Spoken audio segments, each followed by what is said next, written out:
Madam President, Mr. Secretary General, distinguished delegates. First of all, I'd like to express my expectation that the 80th session of the UN General Assembly, convened in the significant year of the 80th founding anniversary of the United Nations, will come to excellent fruition amid extraordinary interest of the participants. Taking note of the opening address of Mr. Guterres and the UN Secretary General on September 3, I commend his assertion that the role of the UN, the one-of-a-kind podium, should be enhanced, since an individual state cannot address issues alone, and that the UN should be reformed to fit for the 21st century. As reflected in the theme of the current session, Better Together, 80 years and more for peace, development, and human rights, we are now at a crucial watershed, where we all look back on the 80-year-long history of the United Nations and chart the future. 80 years ago from now, humankind adopted the UN Charter on the debris of the disastrous war, thereby laying a cornerstone for the contemporary international relations and establishing the most inclusive international organization, the United Nations. Since its foundation, the UN has made remarkable successes in various fields, including peace and security and socio-economic development, by accelerating decolonization worldwide and leading the codification of universal norms of international law. Despite many twists and turns, it is fortunate that a new world war has not broken out. It can be said to be a desired result of the main spirit of the UN Charter to save succeeding generations from the scourge of the World War, which twice has brought untold sorrow to mankind.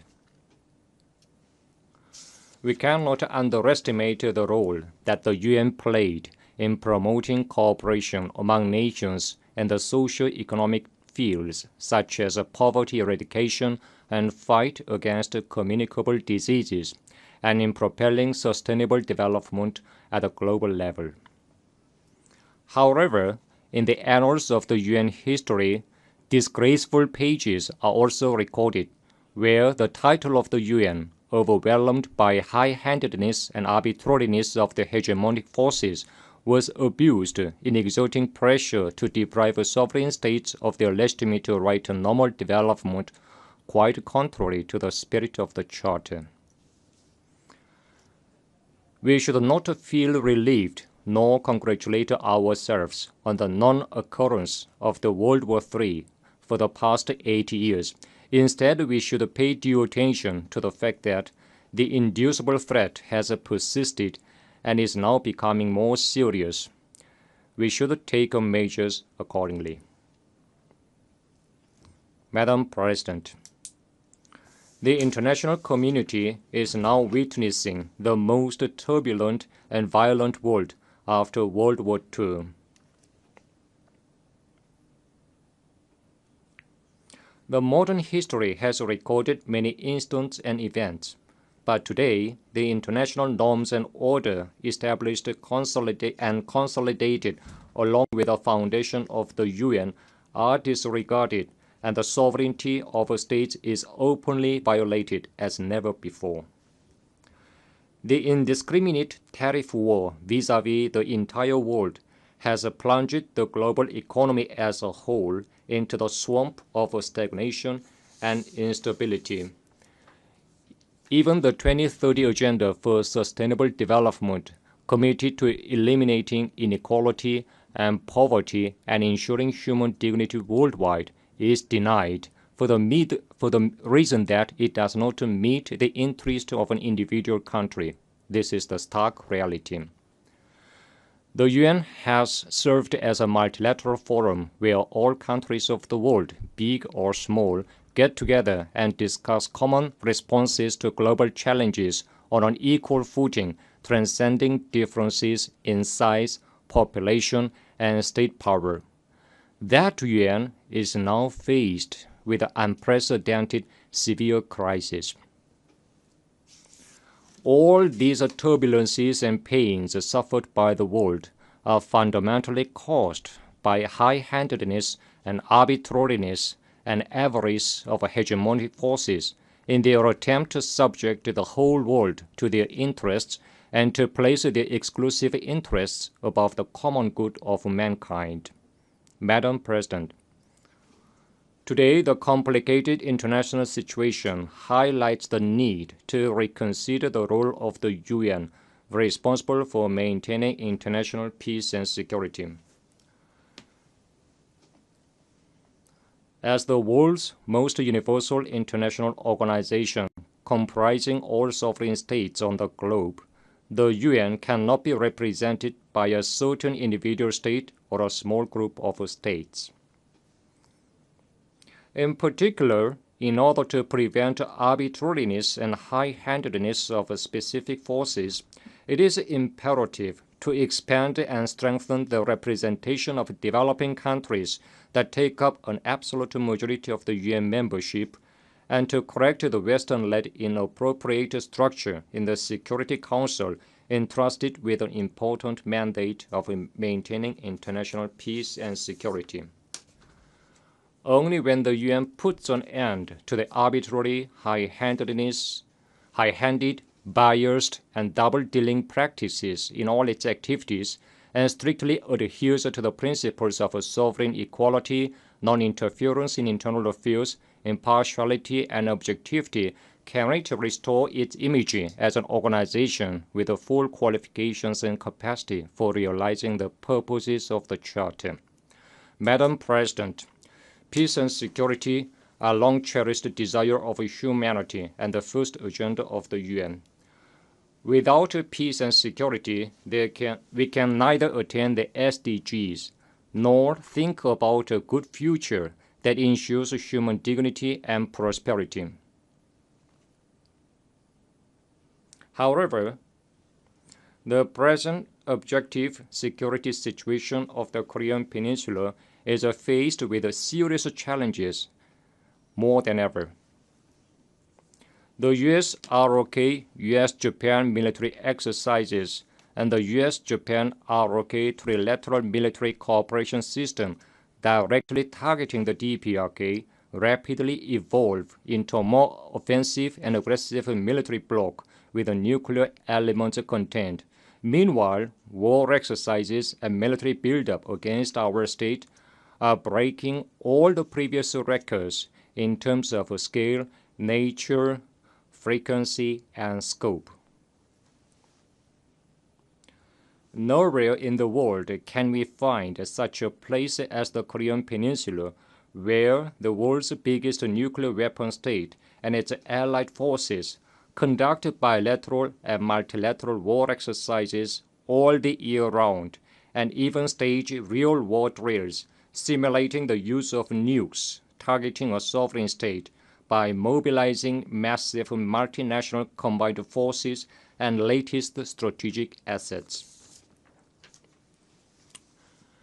Even a few days before the current session begins, the US and its allied forces waged nuclear war drills such as Iron Mace and Freedom Edge, aimed at mastering the procedure and methods of nuclear attacks against the DPRK and the fait accompli scenario, thus extremely straining the situation on the Korean Peninsula.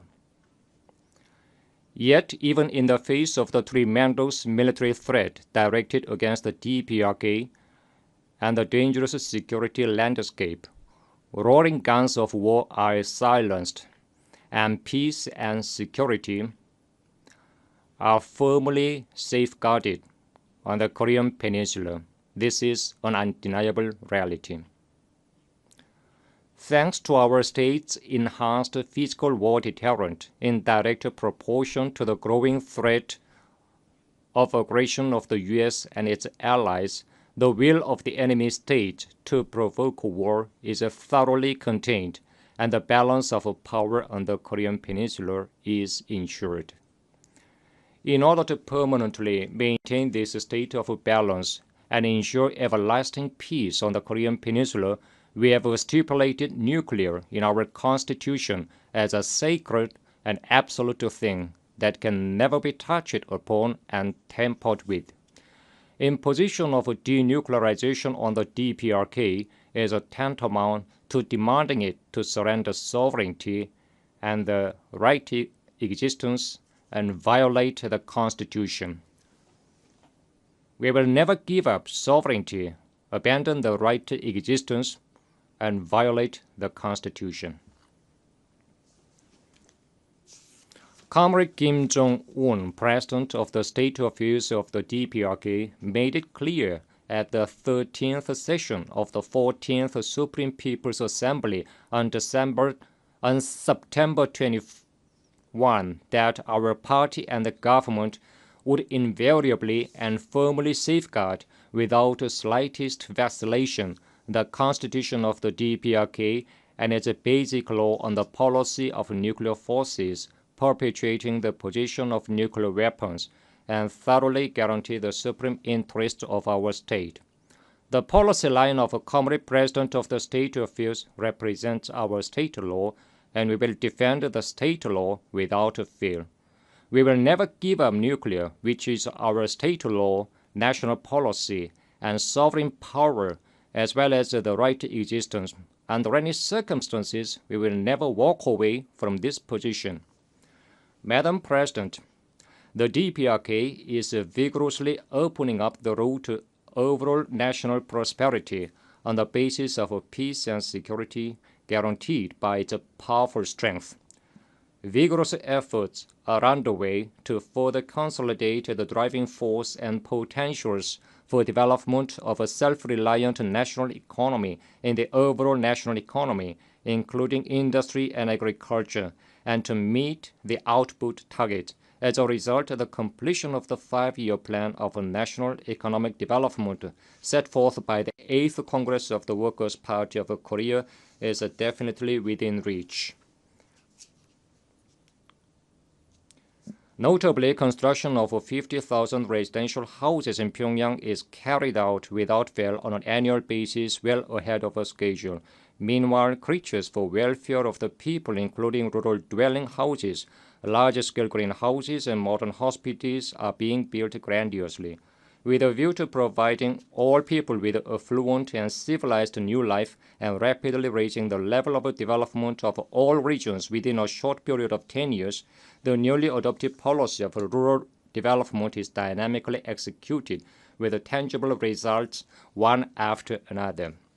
The DPRK is confidently following the road of its own choice without any fluctuation or vacillation, even under the political turmoil worldwide. This reality is a brilliant fruition of the unshakable spirit of independence and correct leadership of the Workers' Party of Korea and the government of the DPRK. Madam President, this year, marking the 80th anniversary of the end of World War II, colorful political and cultural events have taken place in various countries commemorating the victory in the anti-fascist World War. It is an expression of the rock-firm will of the righteous international community not to tolerate the attempts to deny the result of the anti-fascist World War and national liberation struggles achieved at a tremendous sacrifice. 8 years have passed since the end of World War II. Yet genocide and crimes against humanity that can even overshadow Hitler are now openly committed in the Middle East, much to the consternation of the world.